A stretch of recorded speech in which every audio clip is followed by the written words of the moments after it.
ஒரு சீன தேசத்து அரசர் இருந்தார். அவருக்கு வயசாயிட்டுது. அவருக்கு அடுத்தபடியாக அவருடைய புள்ள பட்டத்துக்கு வரணும், ஆட்சி பொறுப்பை ஏற்றுக்கணும். ஒரு நல்ல தலைவனுக்கு இருக்க வேண்டிய பண்புகள்லாம் தன்னுடைய மகனுக்கு இருக்கணும்னு விரும்பினார் அந்த அரசர். அதனால் இளவரசனை பக்கத்தில் இருந்த ஒரு குரு கிட்ட அனுப்புனார். இளவரசன் அவர்கிட்ட போய் சேர்ந்தான். அந்த குரு என்ன பண்ணார் தெரியுமா? இவனை பார்த்து சொன்னார், இதை பாருப்பா, நீ என்ன பண்ணுற, இப்போவே பக்கத்தில் இருக்கிற காட்டுக்கு போ, நடு காட்டில் போய் ஒரு இடத்துல உட்காந்துக்கோ. அங்கே என்னென்ன சத்தம்லாம் உன் காதில் விழுதுன்னு கவனித்து கேளு.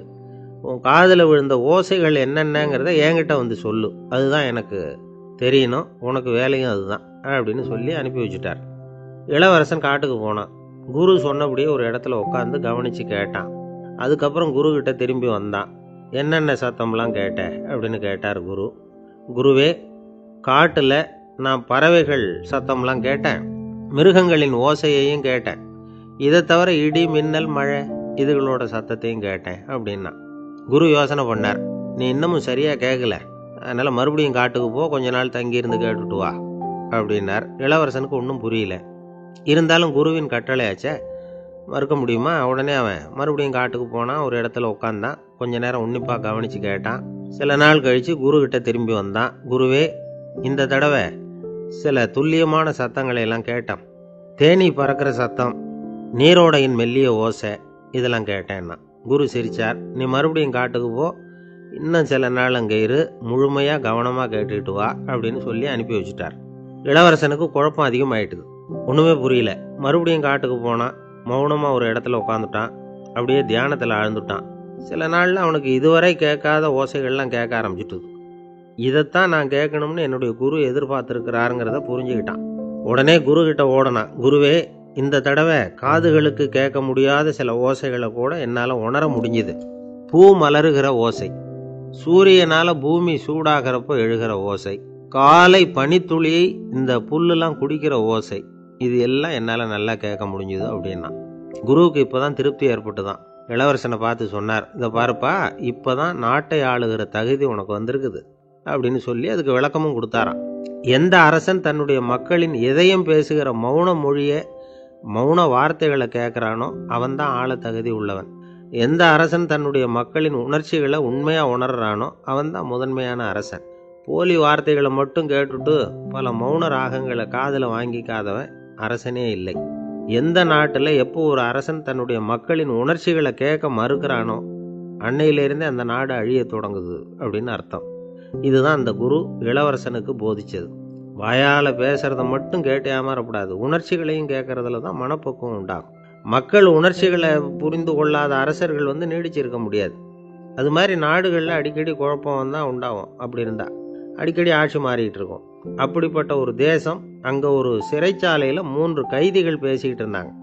ஒருத்தன் சொன்னான், நான் இந்த நாட்டு ராஜாவை எதிர்த்து பேசிக்கிட்டு இருந்தேன், அதனால் என்னை பிடிச்சி கொண்டாந்து இங்கே போட்டுட்டாங்க அப்படின்னா ஒருத்தன். இன்னொருத்தன் சொன்னான், நான் இந்த நாட்டு ராஜாவை ஆதரித்து பேசிக்கிட்டு இருந்தேன், அதனால் என்னை பிடிச்சி கொண்டாந்து இங்கே தள்ளிவிட்டாங்க அப்படின்னா. அது சரி, நீ என்ன தப்பு பண்ண அப்படின்னு சொல்லி 3வது ஆளை பார்த்து இவங்க கேட்டாங்க. அதுக்கு அந்த ஆள் சொல்கிறான், நான் தான் இந்த நாட்டு ராஜா அப்படின்னானா. ஒரு ஆசாமி வேகமாக ஓடிக்கிட்டு இருந்தான்.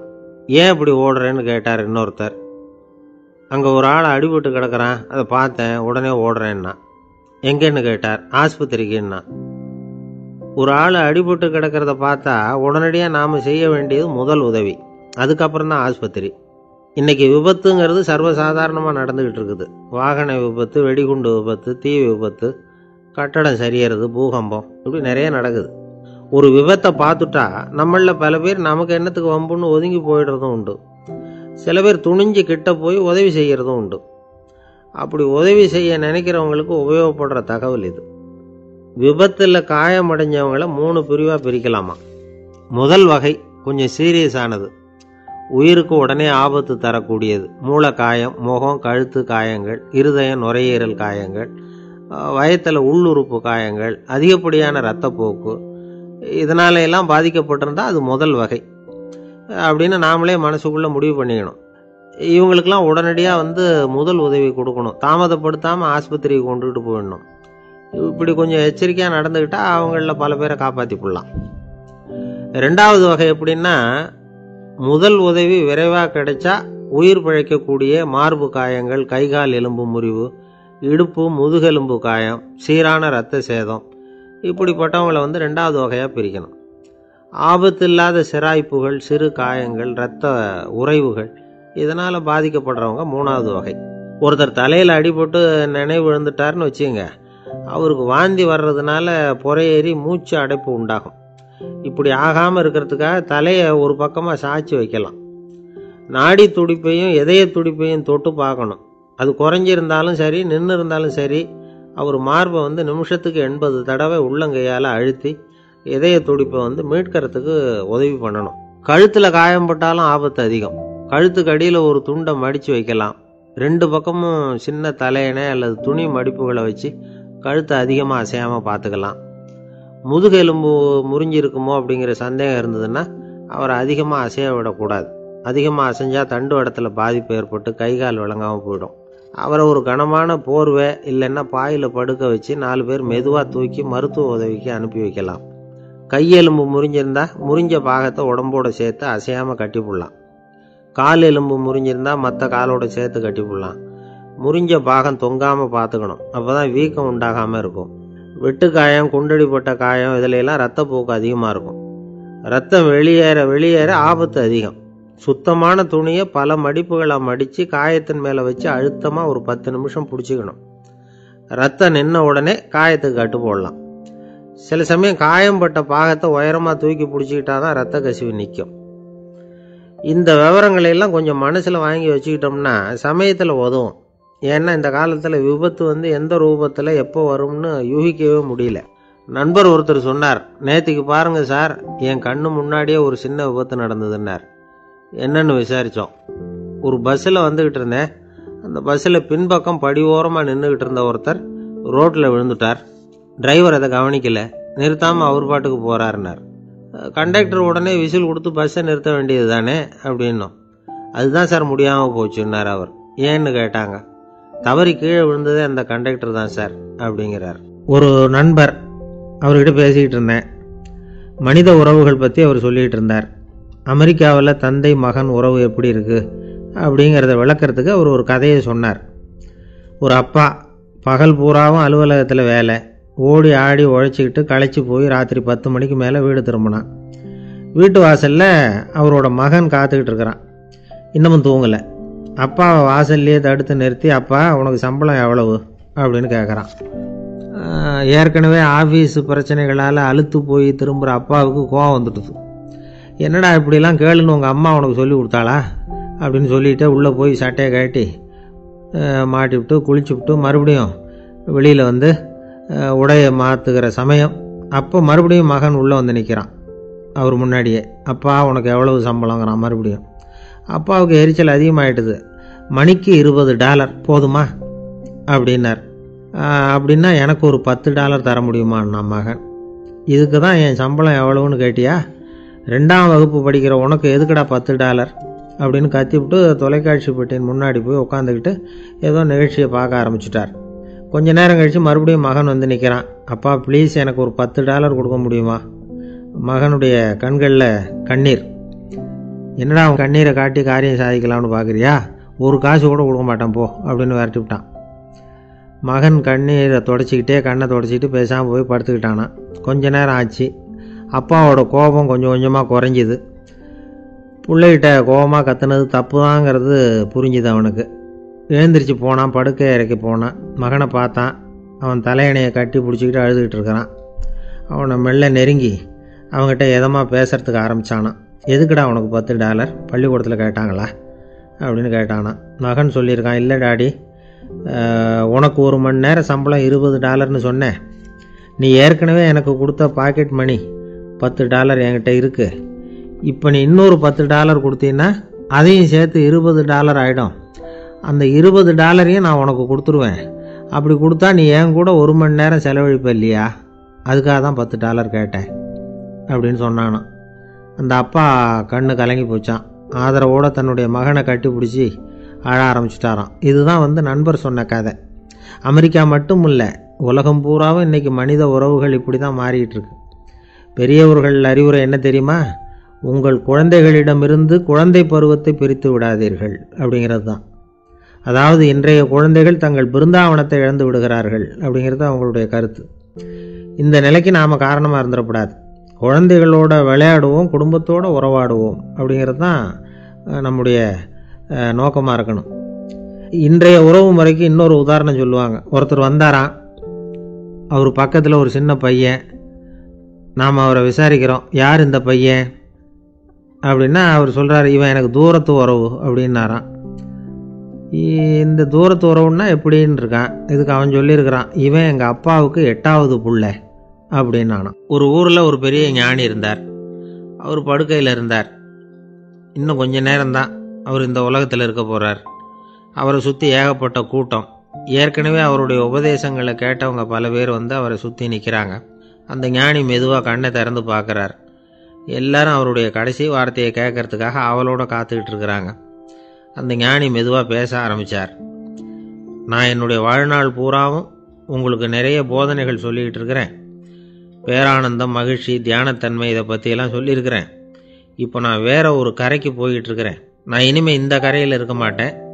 நீங்கள் நான் சொன்னதையெல்லாம் கேட்டீங்க, ஆனால் எதையும் நீங்கள் வந்து நடைமுறைப்படுத்தி பார்க்கல. எல்லாம் கேட்டதோடு சரி, அதோடு விட்டுவிட்டீங்க. அப்புறம் அதை தள்ளி போட்டுக்கிட்டே வந்துட்டீங்க. மேலும் அதை தள்ளி போடுறதுல எந்த பிரயோஜனமும் கிடையாது. இப்போ நான் போய்கிட்டு இருக்கிறேன், உங்களில் யாராவது என்னோட வர்றதுக்கு தயாரா அப்படின்னு கேட்டார். அவ்வளவுதான். யாரும் வாயை திறக்கலை. ஒரே மௌனம், சத்தமே இல்லை. ஒருத்தர் பார்த்துக்கிட்டே நிற்கிறாங்க. அந்த கூட்டத்தில் ஒரு ஆள் அந்த ஞானி கூடவே 40 வருஷத்துக்கு மேலே இருந்திருக்கிறான். அவனும் வாயை திறக்காமல் இன்னொருத்தன் முகத்தை பார்த்துக்கிட்டே நிற்கிறான். இந்த சமயத்தில் பின்னாடி நின்றுக்கிட்டு இருந்த ஒருத்தன் கையை தூக்கினான். ஞானி அவனை பார்த்தார். சரி, ஒருத்தனுக்காவது நம்மோட வர்றதுக்கு தைரியம் இருக்குது அப்படின்னு நினச்சார். ஆனால் அந்த ஆள் என்ன சொன்னான் தெரியுமா? ஐயா, நீங்கள் கேட்குறப்போ நான் உடனே எழுந்திருக்கல, கையை மட்டும்தான் தூக்கினேன். என்ன காரணம்னா, நான் எப்படி அடுத்த கரைக்கு வந்து சேர்றதுங்கிறத தெரிஞ்சுக்கிறதுக்காகத்தான். அந்த விவரத்தை மட்டும் இப்போ உங்ககிட்ட இருந்து நான் தெரிஞ்சுக்க ஆசைப்படுறேன். ஏன்னா இப்போ நான் உங்கள் கூட வர்றதுக்கு தயாராக இல்லை. எவ்வளவோ காரியங்களை நான் இன்னும் இங்கே முடிக்க வேண்டி இருக்குது. வீட்டுக்கு ஒரு விருந்தினர் வந்திருக்கிறார். என்னுடைய இளைய மகனுக்கு கல்யாணம் பண்ணி வைக்கணும். அதனால் இன்றைக்கி உங்கள் கூட வர முடியாது. அது மட்டும் இல்லை, இப்போ உங்கள் கூட அடுத்த கரைக்கு வந்தால் திரும்பி வர முடியாதுன்னு வேறு சொல்கிறீங்க. அதனால் இப்போ நான் வரல. இன்னொரு நாள் நிச்சயமாக நான் வர்றேங்க, வந்து உங்களை சந்திக்கிறேன். அதனால் இப்போ நீங்கள் இன்னொரு தடவை எங்களுக்கு விளக்கமாக சொல்லணும். ஏற்கனவே பல தடவை சொல்லியிருக்கிறீங்க. தயவு பண்ணி இப்போ ஒரு தடவை சொன்னீங்கன்னா சௌகரியமாக இருக்கும். அந்த அடுத்த கரையை அடையிறது எப்படி? இப்போ ஒரு தடவை அதை விளக்கமாக சொல்லிட்டிங்கன்னா நல்லா ஞாபகப்படுத்திக்குவேன். அது சரியான சமயம் வர்றப்போ இது எனக்கு உதவியாக இருக்கும் அப்படின்னு நானா. ஆனால் உண்மை என்ன தெரியுமா? அந்த சரியான சமயம் வரவே இல்லை அப்படிங்கிறது தான் உண்மை. இப்படி அந்த கதை முடியும். இந்த கதை வந்து அந்த ஒரு ஆளுக்கு மட்டும் இல்லை, கிட்டத்தட்ட எல்லாருக்குமே அது பொருந்தும் அப்படிங்கிறாங்க விவரம் தெரிஞ்சவங்க. எல்லாருமே அந்த சரியான தருணத்துக்காகத்தான் காத்துக்கிட்டு இருக்கிறாங்களாம். அதுக்காக ஜோசியம் பார்க்குறாங்க, கைரேகை பார்க்குறாங்க, நாளைக்கு என்ன நடக்குங்கிற ஆவலில் எல்லாரும் காத்துக்கிட்டு இருக்கிறாங்க. ஆனால் அந்த ஒரு நாள் ஒருபோதும் வரப்போகிறதில்ல. நீங்கள் தள்ளி போடுறதுக்காக பல அர்த்தமில்லாத காரணங்களை தேடுறீங்க அப்படிங்கிறார் ஒரு ஞானி. காத்திருக்கிறதுலேயே நம்ம காலம் ஓடி போயிடுது. ஏன்னா இன்னைக்கு நாம் சிந்திக்கிறது நாளைக்கு நாம் சிந்திக்கிறது இல்லை. ஒவ்வொரு நாளும் ஒவ்வொரு மாதிரி போயிடுது. நாளைக்கு மறுநாளை பற்றியே சிந்திக்கிறோம். இப்படியே அது பாட்டுக்கு போயிடும். கரையை தொட்டு பார்க்குறது எப்போ? இதுதான் கேள்வி. நமக்கு வேண்டியப்பட்ட ஒருத்தர் ஒரு ரயில்வே பிளாட்ஃபாரத்தில் நின்றுட்டு இருக்கிறார். அங்கே இருக்கிறவங்ககிட்ட கேட்குறாராம், விசாரிக்கிறார். ஏங்க கிழக்க போகிற ரயில் போயிட்டுதுங்களான்னாராம். போயிட்டுதுன்னு இருக்கிறாங்க. கொஞ்ச நேரம் கழிச்சு, ஏங்க மேற்க போகிற ரயில் போயிட்டுதுங்களான்னு கேட்டிருக்காரு. போயிட்டுதுங்களான் இருக்காங்க. அப்புறம் கொஞ்ச நேரம் கழிச்சு மறுபடியும் ஏங்க 10:30 மணி வண்டி போயிட்டுதான்னு கேட்டிருக்காரு. தொடர்ந்து காலையிலேருந்து சாயந்தரம் வரைக்கும் இப்படி ஒரே இடத்துல நின்றுட்டு கேட்டுக்கிட்டே இருக்கிறார். இதை பார்த்துக்கிட்டு இருந்த ஒருத்தர் அவர்கிட்ட வந்து, ஏங்க நீங்கள் எங்கே போகணும் அப்படின்னு கேட்டாராம்.